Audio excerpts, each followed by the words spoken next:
Em 2013, um Boeing 777 se chocou com uma barreira de pedras no pouso em São Francisco e virou de cabeça para baixo em chamas. O que aconteceu depois é um verdadeiro tributo à engenharia de construção de aeronaves.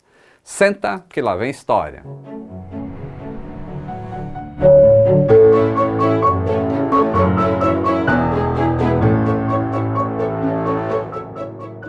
Saudações aeronáuticas, tudo bem com vocês?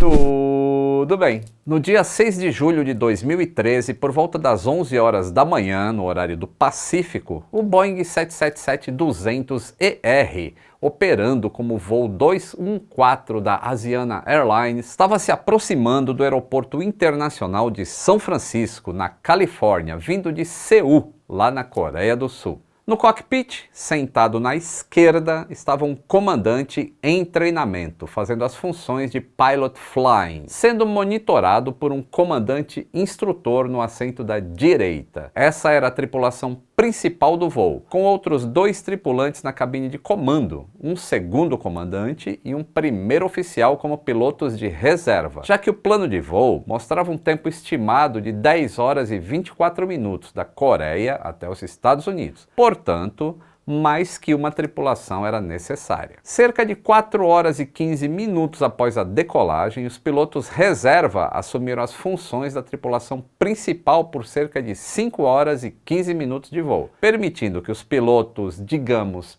principais descansassem na cabine de passageiros. Uma pequena pausa aqui. A gente vai falar sobre uma série de equívocos que levaram até um acidente. Mas a gente também vai falar em como a tecnologia e engenharia de construção salvou a vida de quase todo mundo. E tecnologia é o forte da Insider. Essa camisa aqui, ó, Tech T-shirt de gola em V, por exemplo, não precisa passar, ela desamassa no corpo e regula a temperatura corporal, se adaptando a climas quentes e frios. E esse V aqui, ó, não é tão profundo, então eu gosto mais desse. Mas tem também gola careca, tem manga longa, pro invernão agora é uma delícia, né? E tem modelo masculino e feminino, tudo lá na loja da Insider. E se você usar o meu cupom LITO12, você tem 12% de desconto em toda a loja, quantas vezes quiser. Conheça a tecnologia de tecidos da Insider, o link está aí na descrição. A tripulação principal retornou ao cockpit por volta das 9h30 para fazer a preparação para o pouso e os outros 2 tripulantes permaneceram nos assentos extras do cockpit, sentados atrás. Durante o briefing, o piloto em comando comentou que o Serviço de Informação de Terminal, que se chama ATIS, lá de São Francisco, estava dando uma informação que as aproximações para as pistas 28 da esquerda e da direita eram visuais, porque a indicação das rampas de descida para essas pistas estava fora de serviço. Ele também afirmou que esperava vetores para uma aproximação visual para a pista 28L, utilizando o localizer para manter a trajetória lateral e utilizaria o sistema automático de controle de voo, ou seja, o piloto automático, para gerenciar o perfil vertical e definir uma altitude de arremetida de 3.000 pés, ou 914 metros, no caso de uma aproximação perdida. Só para vocês entenderem, o sistema de auxílio de pouso é composto por 2 sinais. Um sinal horizontal que mostra se o avião está ou não alinhado com a pista, com o eixo da pista. Esse se chama localizer. E um outro sinal vertical que mostra se o avião está descendo na rampa correta para chegar até a pista, que é chamado de glide slope. Em São Francisco, o sistema de rampa estava inoperante nesse dia. Apenas o sistema horizontal funcionava, então ele só conseguia saber se ele está alinhado com a pista ou não. Por isso que as aproximações eram visuais, então a descida tinha que ser controlada pelo piloto o tempo todo. Às 11h21, um controlador do controle de aproximação radar do terminal norte da Califórnia, que se chama NorCal, perguntou se a tripulação tinha o aeroporto à vista. O copiloto, que era um instrutor, respondeu que sim. E o Asiana 214 foi autorizado para uma aproximação visual para a pista 28 da esquerda. O 777 estava voando a 6.300 pés, ou 1.920 metros de altura, e a velocidade dele era 390 km por hora, com os flaps e trem de pouso ainda recolhidos, e descia para a altitude selecionada no piloto automático, que era de 3.100 pés, ou 950 metros. Assim que o avião conseguiu capturar o sinal de localizer, o piloto automático mudou do modo Heading Selector, que era aquele comandado pelo piloto, e mudou para localizer, onde ele segue o alinhamento da pista de pouso. Então, o piloto automático mantém o avião alinhado com o eixo da pista. Neste momento, o avião estava a cerca de 28 km da cabeceira e a 1.600 metros de altitude. O copiloto então disse que iriam descer lentamente para 1.800 pés. Lembrando que o copiloto é um instrutor, tá? Isso dá 550 metros. E seguir na aproximação visual. E a nova altitude foi selecionada no piloto automático. Essa era a altitude mínima que eles deveriam estar ao atingir o waypoint do Yet, que fica localizado a 10 km da pista, e do ponto fixo de aproximação final para a aproximação da pista 28 da esquerda. Às 11h23, a alavanca do flap foi movida para a posição de flaps 1. Enquanto o avião cruzava a altitude de 1.500 metros. E a velocidade selecionada no piloto automático foi mudada de 390 para 355 km por hora. Com o avião a 26 km da pista, o controlador de voo instruiu o Asiana a reduzir a velocidade para 330 e manter essa velocidade até estarem a 9 km do aeroporto. O copiloto confirmou a instrução. O piloto então anunciou a velocidade selecionada de 330 e selecionou flap 5 na alavanca. E o copiloto repetiu as instruções, fazendo a confirmação. A razão de descida do avião havia diminuído para cerca de 90 metros por minuto. E cerca de 2 segundos depois, a velocidade selecionada no piloto automático mudou para 320 km por hora, apesar da instrução dada pelo ATC de manter 330. O modo de inclinação do piloto automático foi mudado para velocidade vertical, que é Vertical Speed, e o Auto Throttle mudou para o modo de velocidade, que é Speed. E a velocidade vertical selecionada no piloto automático foi definida para 275 metros por minuto, ou seja, descida, e logo em seguida passou para 305 metros por minuto. O 777 já estava perto de 17,5 km da pista, voando a 1.190 metros de altitude, quando o primeiro oficial reserva, o que estava sentado aqui atrás, lembrou que o voo deveria manter 330 km por hora de velocidade até 9 km do aeroporto. O comentário foi ouvido pela tripulação principal do voo, mas nada foi feito. Quando o avião estava a pouco mais de 15 km da pista, descendo para cerca de 1.050 metros de altura, o piloto pediu que o trem de pouso fosse estendido. A alavanca do trem foi movida para a posição de trem baixo e o instrutor comentou que a aeronave parecia que estava um pouco alta. O piloto repetiu o comentário e disse que iria descer mais. A velocidade vertical selecionada no piloto automático então mudou de 305 metros por minuto para 460 metros por minuto de descida. Seguindo os procedimentos de descida, o piloto anunciou que a altitude que iriam manter em caso de aproximação perdida seria de 3.000 pés, que dá 914 metros. E o piloto automático teve a sua altitude mudada para esse valor escolhido. O Asiana cruzou o ponto fixo do Yet com altitude de 685 metros e com uma velocidade de cerca de 325 km por hora e a razão de descida de cerca de 335 metros por minuto. Quando ele passou por esse ponto, o avião estava a cerca de 135 metros acima da altitude mínima de 550 metros descrita na carta de aproximação. E quando atingiu a distância de 9 km do aeroporto, ele ainda estava a cerca de 120 metros acima da altitude para entrar na rampa de descida desejada, que era de 3 graus. A tripulação transmitiu por rádio ao controlador da torre, informando a posição do voo, e cerca de 5 segundos depois o piloto pediu flaps 20, e a alavanca dos flaps foi movida para a posição correspondente ao flaps 20, enquanto o avião descia, atingindo a altitude de 580 metros. A velocidade selecionada no piloto automático mudou para 280 km por hora, e cerca de 2 segundos depois o piloto pediu flaps 30. O instrutor disse que estavam muito rápidos para aquela posição de flap. O piloto então colocou o piloto automático para manter a altitude. Mas vocês lembram que ele já havia programado a altitude de arremetida de 3.000 pés? Então o 777 obedeceu ao comando e começou a subir, mas ele já estava alto, vocês lembram? Então o piloto automático foi desconectado e a alavanca dos flaps foi ao mesmo tempo colocada na posição 30. A aproximação e o pouso agora estavam nas mãos do piloto. Neste momento, o 777 estava a cerca de 6,5 km da pista, mantendo a razão de descida de cerca de 305 metros por minuto. As manetes de controle do motor foram movidas para trás e atingiram a posição de marcha lenta. E o modo desse comando de auto throttle mudou para hold. Nessa posição, o controle de aceleração dos motores fica totalmente por conta da tripulação, afinal elas foram movidas manualmente. Às 11h26 o instrutor chamou a atenção para a velocidade. O piloto respondeu que a velocidade alvo era 254 km por hora. Lembrem-se que o modo do autothrottle estava em hold e praticamente desacoplado, e era a tripulação quem deveria controlar a velocidade. Com o avião a pouco mais de 5 km da pista, a tripulação era capaz de ver claramente as luzes indicadoras de trajetória de aproximação de precisão, que é o PAPI. E a indicação do PAPI que eles viam era de 4 luzes brancas, mostrando que eles estavam significativamente acima do ângulo de descida. O piloto então disse: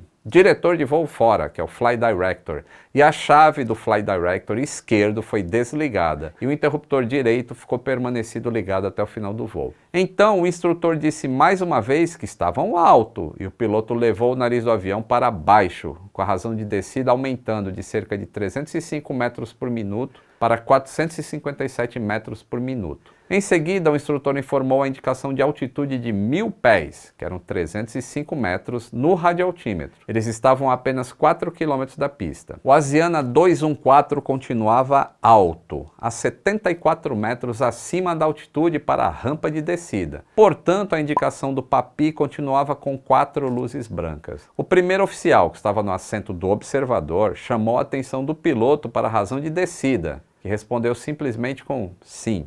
Às 11h27, o instrutor comunicou ao controlador da torre que o voo estava na final curta. E o primeiro oficial chamou a atenção do piloto para a razão de descida pela segunda vez. Estavam descendo muito rápido. Nesse momento, a razão de descida do avião atingiu cerca de 1.800 pés por minuto, ou 550 metros por minuto. Então a razão de descida começou a diminuir com o nariz sendo elevado pelo piloto. O instrutor perguntou à torre se estavam autorizados para pouso e no mesmo instante o controlador da torre autorizou o Asiana 214 para pousar na pista 28 da esquerda. O piloto transmitiu por rádio a confirmação da autorização de pouso. O avião estava a cerca de 2,5 km da pista, a uma velocidade de pouco mais de 250 km por hora e uma razão de descida de cerca de 1.200 pés por minuto, ou 366 metros por minuto. A indicação PAPI eram de 3 luzes brancas e uma vermelha, mostrando que eles estavam ligeiramente acima da rampa de pouso, quando o avião passou pelos 500 pés, que dá 152 metros. As manetes de controle do motor continuavam lá em marcha lenta, e a voz eletrônica do EGPWS anunciou 500. E o piloto pediu que fosse feito o checklist de pouso. Às 11h27, o instrutor disse que o checklist de pouso estava completo e estavam liberados para pousar. A indicação do PAPI mudou para 2 brancas e 2 vermelhas, mostrando que o avião naquele momento estava na rampa de descida ideal. E o instrutor passou essa informação ao piloto. Agora o avião estava numa altura de apenas 122 metros e com uma razão de descida de cerca de 335 metros por minuto. Estava muito acima da razão de descida ideal, que seria 213 metros por minuto, que era que o avião precisava permanecer para continuar naquela rampa de descida ideal. A cerca de 1.800 metros da pista, a indicação PAPI mudou para uma luz branca e 3 luzes vermelhas, mostrando a posição do avião ligeiramente abaixo da trajetória de descida. O piloto então mudou a atitude do avião, aumentando o nariz para cima de 2 para 4 graus e permaneceu assim por cerca de 3 segundos. Já a cerca de 1.300 metros da pista, apenas 100 metros de altura, a razão de descida ainda estava maior do que a ideal. E a indicação do PAPI mudou para 4 luzes vermelhas, mostrando que o avião estava muito abaixo da rampa de descida. O piloto então aumentou a atitude do nariz para 7 graus para cima, só que os motores continuavam lá em marcha lenta. Em seguida, o EGPWS anunciou 200 pés. E o instrutor disse que eles estavam baixos, no que o piloto respondeu apenas com um sim. Então soou o aviso quádruplo de alerta de velocidade baixa da aeronave. O avião estava a 830 metros da pista e a apenas 38 metros de altura. E a velocidade estava muito baixa, perto de 210 km por hora. Os motores continuavam em marcha lenta. Quando o aviso de 100 pés, que são 30 metros, foi dado, o Pilot Monitoring, que era o instrutor, gritou velocidade e avançou ambas as manetes para a potência de arremetida. A coluna do manche foi puxada totalmente para trás e o stick shaker foi acionado. A velocidade mais baixa durante a aproximação foi cerca de 190 km por hora e foi registrada nesse momento. Só que motor de avião não é como um motor de carro, que você pisa no acelerador e o giro sobe. Para sair dessa marcha lenta e ir para a máxima rotação, demora aproximadamente 7 segundos. E aquele avião estava descendo a 3,5 metros a cada segundo. Tempo, então, era algo que não existia naquela altitude que eles estavam. A situação do Asiana estava bem complicada. Perto de 650 metros da pista, apenas 12 metros de altura sobre o mar, e continuava descendo. Os motores estavam começando a acelerar e a altitude atingiu cerca de 12 graus de nariz para cima. E quanto mais você levanta o nariz, mais perde velocidade. O instrutor gritou: arremeter! Go around! E com a velocidade aumentando para 195 km por hora, o stick shaker parou de vibrar. Mas já era tarde demais para arremeter. E o trem de pouso principal do 777 atingiu aquele paredão de pedras no início da pista. Os trens foram arrancados. A cauda do avião bateu no chão e se separou do restante da fuselagem. E o avião deslizou de barriga ao longo da pista. Os motores foram arrancados da asa. A fuselagem se levantou, inclinando em um ângulo de aproximadamente 30 graus de nariz para baixo. E o avião girou no sentido anti-horário cerca de 330 graus antes de bater no solo uma segunda vez e parar no lado esquerdo da pista, perto de 730 metros do ponto inicial de impacto no paredão. O óleo que vazou do tanque dos motores iniciou um incêndio que destruiu parte do teto da cabine de passageiros, mas foi controlado pelos bombeiros. Das 307 pessoas a bordo, apenas 3 sofreram ferimentos fatais. Todas elas estavam na parte de trás da aeronave. E infelizmente 2 delas não estavam com os cintos de segurança afivelados durante o pouso e foram arremessadas para fora quando a cauda se rompeu. O baixíssimo número de vítimas em um acidente desta magnitude mostra o quanto os engenheiros aprenderam com o passado e passaram a construir aviões cada vez mais seguros, tanto do ponto de vista estrutural quanto do ponto de vista dos sistemas. A cabine de passageiros hoje em dia possui materiais que retardam a propagação de fogo, de tal maneira que quando este avião começou a pegar fogo, já estava praticamente evacuado. O que mais me impressionou foi que a fuselagem ficou praticamente intacta. Os buracos que a gente vê no teto ocorreram depois do incêndio. Este desenho aqui, mostra com extrema simplicidade a construção da estrutura de uma aeronave desse tamanho. Nem mesmo as asas e as juntas das seções se separaram nessa pancada tão forte. O peso médio de um 777-200 no pouso é da ordem de 200 toneladas, 200 mil quilos, a uma velocidade aproximada de 295 km por hora. 200 toneladas a 295 km por hora. 306 pessoas a bordo, 3 vítimas, 2 sem cinto e uma foi atropelada durante os procedimentos de resgate. O NTSB determinou a causa provável do acidente como erro dos pilotos em gerenciar a energia do avião durante a descida, a desativação do modo de velocidade do auto-throttle, que não foi observada, a falta de atenção à indicação de velocidade e a execução tardia de uma arremetida quando a aproximação se mostrou desestabilizada. Também apontou falhas no treinamento da empresa Asiana, lá da Coreia do Sul, para os pilotos executarem aproximações visuais e também fadiga dos tripulantes. Esse foi um acidente bastante complexo e cheio de nuances, então eu vou deixar abaixo o link para o relatório final completo. Deixa o seu valeu demais se você gostou dessa pesquisa toda para fazer esse vídeo, ou deixa o like e se inscreva no canal se não for inscrito. Considere apoiar por apenas R$ 2,99, é só clicar no botão Seja Membro. Você ganha benefícios como 5% de desconto na loja do Aviões e Músicas, além de spoilers de vídeos e erros de gravação e o seu nome nos créditos aqui para sempre, junto com esses amigos aqui. Um grande abraço e até o próximo voo!